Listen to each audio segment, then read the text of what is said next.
I'm Shannon from the Dell MD Storage Engineering team, and today we will be setting up the MD3260 dense array. First, unpack your system and identify the items shipped along with it. Along with your storage array, you will need hard drives, power cables, Ethernet cables, and SAS cables. Inside the box, you will also find the Getting Started Guide and Setup Placemat. Please use these guides for any additional setup procedures and information.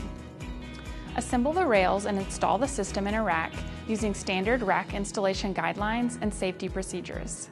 As a best practice, install the dense enclosure in the bottom half of your rack. We will now install the hard drives in your system.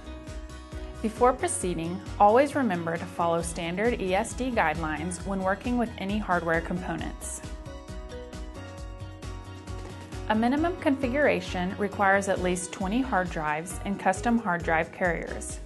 Due to airflow and cooling constraints, it is a requirement that there is a hard drive in the front 4 drive slots of every drawer at all times. Incorrect installation will lead to overheating and drive failures. After ensuring that you have filled the front 4 drive slots in every drawer, you may fill other drive slots with any remaining drives. These drives should be distributed evenly among the 5 drawers. Now connect the power cables and secure them with the straps provided.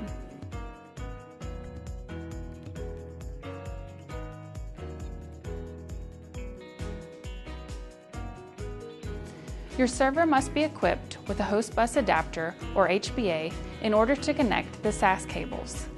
The MD3260 series storage array supports a specific set of SAS HBAs, each requiring a unique driver and firmware level. If your server is already equipped with an HBA, please verify that it is supported in the support matrix at support.dell.com/manuals. If you need to physically install an HBA on your server, please select one from the support matrix and follow the documentation supplied with your HBA hardware to properly install it. You can now power on your system. We will now cable the storage array. Each controller is equipped with a management port that allows you to use out-of-band management for your storage array. Out-of-band management separates the transmission of your data and management signals, so management only happens through the management ports.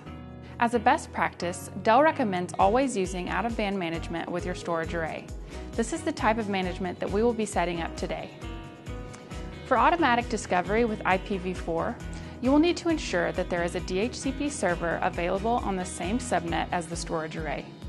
This DHCP server will need to assign IP addresses that are reachable by the management server. For IPv6, make sure that your server is IPv6 capable. Now connect the management port on each controller to the network from which you plan to manage this array. We will now cable the SAS ports.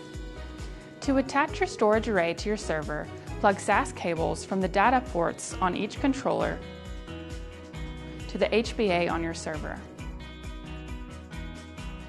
You can also refer to this figure in the Getting Started Guide. To install the MD Storage Manager software, please insert the resource media provided with your system into your host server, select Install MD Storage Software, and follow the directions on your screen. As you go through the installation, you will be prompted to choose which version of MDSM you would like to install. Select SAS and click Next. When the installation is complete, please reboot the host server. Now start the Modular Disk Storage Manager Client, or MDSM, and choose Automatic for the discovery of storage arrays.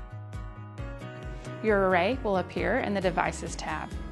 You are now ready to manage your storage array. If you have purchased any premium features, now is the time to enable those.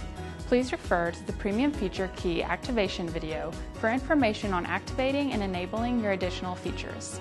For further setup instructions or to manually manage your arrays, refer to the Deployment Guide and Owner's Manual available at support.dell.com/manuals.